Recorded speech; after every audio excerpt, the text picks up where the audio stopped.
We thought we were alone inside that abandoned farmhouse, but halfway through exploring, someone whispered from upstairs, "You shouldn't be here." That's the line that still replays in my head every night, because I know we shouldn't have been there. And I know someone else was. It was the summer of 2019. I was 22 at the time, and my friends Eli and Marcus and I were doing what we always did, exploring abandoned places and filming them for YouTube. We weren't thrill seekers or vandals. We treated those places with respect. Old hospitals, forgotten houses, shut down diners. We documented everything, then left it untouched. It was more about the mystery, the history of what gets left behind. That weekend, we decided to explore somewhere outside our usual zone, a town called Hollow Creek, deep in rural Pennsylvania. That's where we found it. A farmhouse half swallowed by trees, faded red siding, windows fogged from decades of weather, and on the mailbox just one word carved into the metal, Keller. Eli parked on the dirt shoulder. The place didn't look dangerous, just still, like it was waiting. "Yo, this is perfect," Marcus said, grabbing his light and his tripod. Eli grinned through his camera viewfinder. "If we find a rotary phone or something, that's the thumbnail." I laughed, but there was this heaviness in the air I couldn't explain.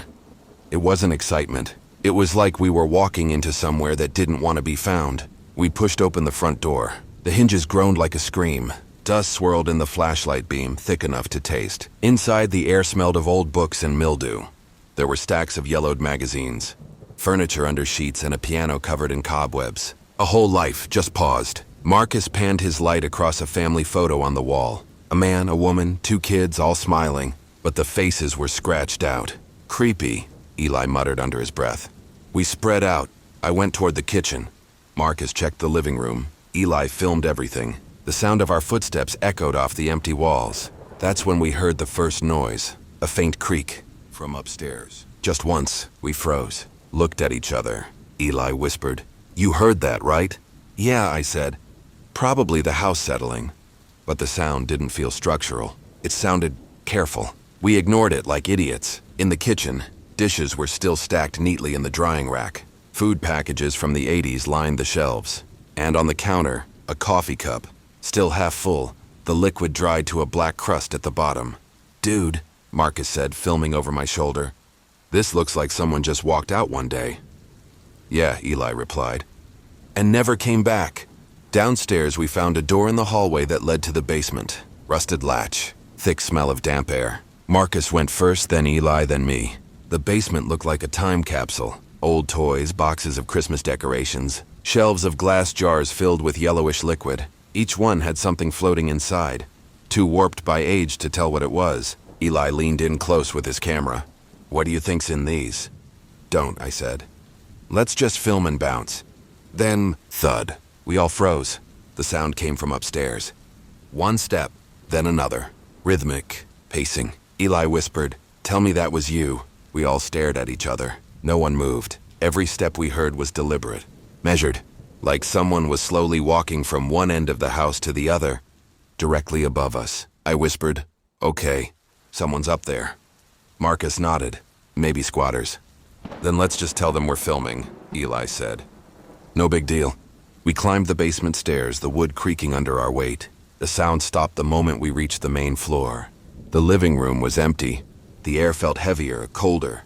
Eli scanned his flashlight over the floor and then stopped. Guys, fresh footprints, right in the dust. Small ones, barefoot, leading from the hallway to the staircase. Those weren't there before," I said quietly. Eli's camera light flickered for a split second. Then the sound returned, this time from above us. Footsteps again, slowly crossing the upstairs floorboards. Marcus swallowed hard. "We're leaving." But curiosity, or stupidity, kept us there. We needed to see. We needed proof. We climbed the stairs together. Each step felt like walking into the dark part of a nightmare. The upstairs hallway was narrow, wallpaper peeling off in strips. At the end was a door slightly ajar, the only one not shut tight. Eli whispered, "You ready?" I nodded. He pushed it open. The room inside was small, a bedroom judging by the shape of the furniture. The walls were completely covered in newspaper clippings, dates all from 1987, headlines about storms, politics, and missing persons. But that wasn't the worst part. On the dresser sat a Polaroid photograph. Eli picked it up. His hand started shaking. The photo was of us, the 3 of us, standing at the front door of this same house, wearing the same clothes we had on right now. I felt my stomach drop. That was impossible. "Okay, we're leaving," I said, backing toward the door. Eli nodded quickly, his breathing short and fast. Then Marcus whispered, "Wait, there's something on the bed. A folded piece of paper, and next to it, a thermos." He opened the note. The handwriting was messy, rushed. "Please stop coming here. It's not abandoned. You're being watched." Eli touched the thermos. It was warm. We didn't discuss it. We just ran. Down the stairs, through the hallway. When we reached the front door and it was closed. Locked. Marcus yanked the handle. "Open it." I turned around just as the curtain behind him shifted. A shape moved behind it, slow, deliberate. We shoved the door open and sprinted outside, crashing through weeds and branches until we reached the car. Eli jumped in first, fumbling the keys, his camera still recording. Marcus turned around to look back at the house. "Holy—" He started but didn't finish. Through the upstairs window, a figure was standing, still as a statue, watching us leave. We drove for miles before anyone spoke. No one said a word about the Polaroid or the note. It was like we were afraid that saying it out loud would make it more real. When we finally calmed down, we agreed to give the footage to the police. They sent a unit out to the farmhouse the next morning. The report came back the same day. No signs of anyone living there. No footprints, no warm thermos, no note. Just dust. But one detail stuck out. They mentioned finding a photograph left on the dresser upstairs. When I asked to see it, the officer said they didn't take it in as evidence because it wasn't relevant. I never saw Eli or Marcus again after that. They both quit the channel and moved out of state. And me? I haven't gone back to Hollow Creek, but sometimes I think about that photo. 3 people standing at the front door of an abandoned house, when only 2 of them ever made it out. The police said that place has been empty since 1987, but if you ever find yourself near Hollow Creek, don't go looking for the Keller farmhouse, because some houses aren't abandoned. They're just waiting. We were all in the basement when we heard footsteps upstairs, but every single one of us was accounted for, and when we finally went up, the footprints led straight to the basement door. I'm not really the superstitious type. I don't believe in ghosts or haunted houses, but this story, it's the one that made me stop exploring abandoned buildings for good. It happened in the fall of 2021. I was part of a small urban exploration group based in West Virginia. Me, my friend Caleb, our buddy Ricky, and this older guy named Darren who'd been doing it for years. We filmed everything for our little YouTube channel, old schools, power plants, and rural homes people forgot about decades ago. It was a hobby that made us feel like detectives, chasing history in places that didn't want to be remembered. That weekend, Ricky found something new, a property just outside the town of Millstone Hollow, a 2-story farmhouse buried in the woods, about half a mile off the nearest dirt road. The listing he found online said it had been abandoned since 1998, but the photo that caught our attention was of a padlocked basement door. From the outside, we all joked about it. Who locks a basement from the outside? So naturally, that became our next location. We reached the house around dusk. The sun was low, that eerie orange light where everything feels like a dream. The building stood crooked against the trees, paint stripped to gray, windows boarded from the inside. The front porch creaked like it was alive when we stepped onto it. Caleb aimed his flashlight through a gap in the boards and laughed. "Dude, it's straight out of a horror movie." Inside, it smelled like damp earth and old wood. Dust coated everything. But here's the thing. Some things didn't look dusty. On the counter was a plastic water bottle that still had condensation on it. A pair of work gloves beside the sink, like someone had just taken them off. And near the back door, a small camping lantern. Brand new. Darren muttered, "We're not the first ones in here." We looked around. The house was dead silent, but the air felt watched. We found the basement door soon after, cracked open slightly. The padlock from the photo was lying on the floor, cut clean through. The smell from inside was wet, like dirt and rust mixed together. Caleb shined his light down. "Basement's bigger than I thought." Ricky grinned, always the daring one. "Let's get it on camera." We went down single file, Darren first, me last. The stairs groaned with every step. At the bottom was a wide, low-ceilinged room full of junk. Old furniture, boxes, buckets, paint cans. There were small side rooms, too. One looked like a pantry, the other a storage closet. Everything looked untouched. Except for one corner. There was a blanket laid out on the floor. Next to it, a tin cup, a spoon, and 3 empty cans of soup. The blanket was filthy, but the cup looked polished. "Clean. Someone's living down here," Darren said quietly. That was when we heard it. Creak. From upstairs. We all looked up at the same time. Nobody moved. Another creak. Slower this time. Closer to where the basement door would be. Who's up there? Caleb called. No answer. I felt my pulse hammering in my neck. We listened. A long, dragging step. Then another. Moving across the floorboards directly above us. We counted. 1, 2, 3. Then it stopped. Caleb turned to us, whispering, "Okay, no one panic. Maybe it's an animal." He didn't finish. Because that's when we all heard it. Breathing. Soft. Steady. Human. It was coming from right above the basement door. Darren whispered, "There's someone up there." The air in the basement grew heavier, like it was pressing on our chests. Ricky reached for his camera, but his hands were shaking too much to keep it steady. Then, from the top of the stairs, knock. Once, twice, pause, then again. Knock, knock. Each one slow, deliberate, like whoever or whatever but was there wanted us to answer. We backed away from the staircase, whispering arguments. Should we yell? Should we run? There's only one way out. Darren finally said, "I'll go check." Before we could stop him, he started up the stairs. Each step groaned under his boots. He reached the halfway point, aimed his flashlight up and froze. I couldn't see what he saw, but I'll never forget his voice. "Hello?" No reply. Just a faint rustle from somewhere above. Then his flashlight flickered. Once, twice, and then went out. He cursed under his breath and turned back to us. "I'm coming down, my lights." He stopped. Behind him, at the top of the stairs, the door slowly began to swing open. No wind, no movement. It just creaked wider and wider until it hit the wall. And then we heard the footsteps again. Coming down. Darren ran the rest of the way back down. We all pressed ourselves against the far wall. The steps continued, slow and heavy, halfway down. Then stopped. Complete silence. No breathing, no motion. We waited. 10 seconds. 20. Nothing. Then, slam! The basement door above us slammed shut so hard dust rained from the ceiling. Eli screamed. Caleb dropped his flashlight, the beam spinning wildly across the walls. We bolted. Up the stairs, shoving the door open. It swung freely now. The main floor was empty. No one. Nothing. But something had changed. Across the wood floor we could see wet footprints. Fresh. Glistening under our lights. They started at the front door and ended right at the top of the basement stairs. Caleb crouched to look closer. "The prints don't go out," he whispered. "They come in." Meaning whoever had been walking above us had come into the house after we went downstairs. We didn't talk. We just ran for the front door. Outside, the air felt thin and sharp. The forest around the house was dead quiet. Not even insects. As we cut across the porch, Ricky stopped and turned. "There's something on the wall," he said. Near the doorway, carved into the wooden beam, were shallow letters scratched by something metal, barely readable. He shined his flashlight on it. I read the words out loud. "Don't follow the sounds upstairs. It wants you to." That was all it took. We sprinted to the car and didn't stop until we hit the main road. None of us said a word for the rest of the drive.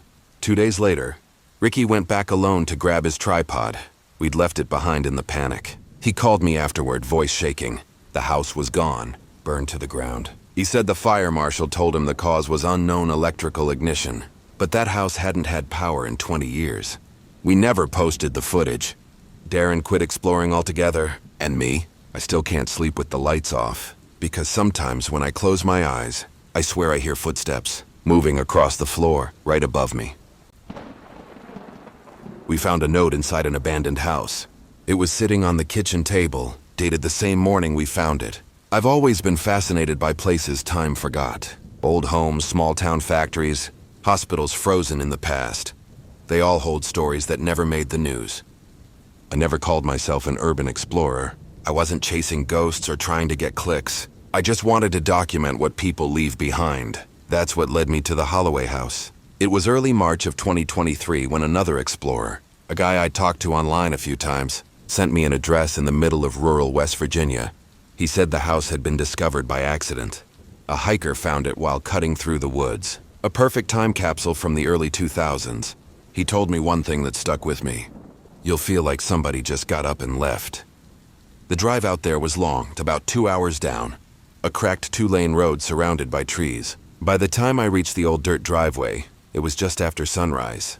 The house came into view slowly, a weathered 2-story home still intact, surrounded by overgrown grass that reached up to the porch rails. There was a rusted car in the driveway with a single flat tire. Its windows were fogged from the inside. I got out of my car, camera in hand, the air sharp and cold. The house looked abandoned, but not destroyed. No graffiti, no signs of vandalism, just forgotten. When I pushed open the front door, it creaked softly. The first thing I noticed was the smell. That stale, sealed-up air that's heavy with dust and mold. Inside, everything was exactly where it should be. Couch in the living room, television with a VHS player, books on a shelf, even a glass on the coffee table filled halfway with what looked like old water. And on the walls, family photos. A man, a woman, and a teenage girl smiling in every frame. The calendar on the fridge read April 2001, a reminder of when time stopped here.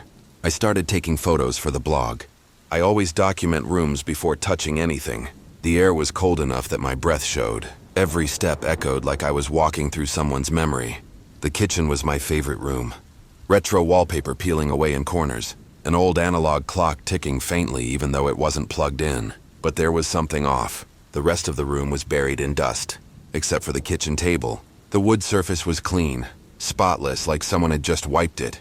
And right there in the center was a folded piece of paper. Beside it, a black ballpoint pen. For a second I thought another explorer had left a note, so I unfolded it, expecting some welcome to the Holloway House message or a signature for clout. But there were only 8 words written in shaky, uneven handwriting. If you're reading this, please don't go upstairs. At first I laughed. I figured it was a prank. But the longer I stared at the page, the less funny it felt. The ink wasn't faded or dry. It looked fresh, still glossy, like it had just been written. I glanced around again. The room looked untouched for decades.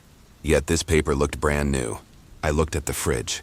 The calendar page wasn't from 2001 anymore. Someone had taped a new page over it. This month, this year. Dated today. That's when my stomach turned.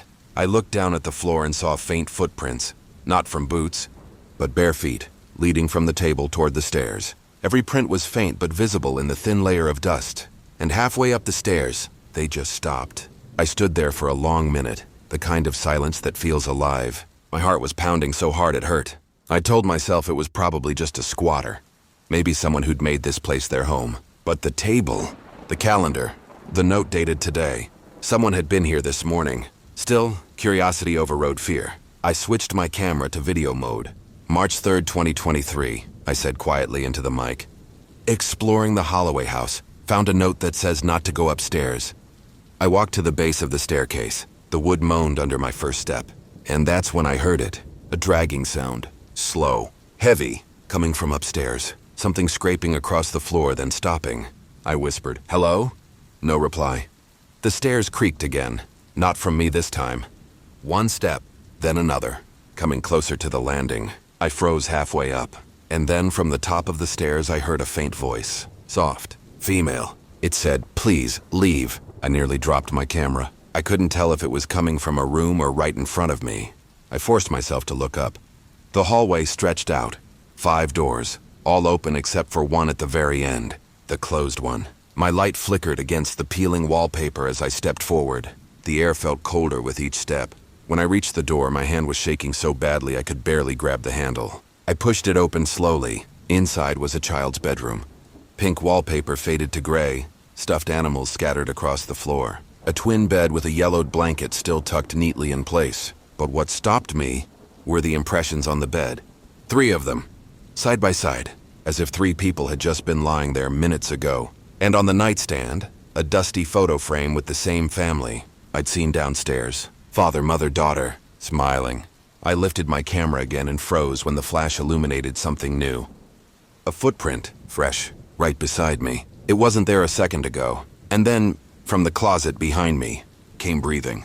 Slow, uneven, like someone trying not to make a sound. I backed toward the door, whispering, "It's okay, I'm leaving." The breathing got faster, closer.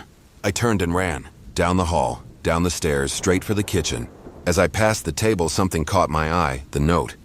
It wasn't folded anymore. It was wide open, and the message had changed. Same paper, same handwriting, but now it read, "You should have listened." The ink was still wet. The pen was gone. I didn't stop to think. I bolted out the front door, tripping on the porch steps and hitting the ground. By the time I got to my car, My hands were shaking so violently I could barely get the key in the ignition. When I finally looked up, I saw the window of the house. Top floor, the closed room. Someone was standing there, watching me. I drove straight to the police station 2 towns over. They agreed to check it out, mostly to shut me up. They called me later that evening, said they found the house completely empty. No note, no footprints, no calendar, nothing, just dust. I asked if they checked the bedroom upstairs. They said, yes, all the furniture's been gone for years. I've stopped exploring since then. Sometimes when I think about that house, I wonder if it wanted to be found that day. If the note wasn't a warning, but an invitation.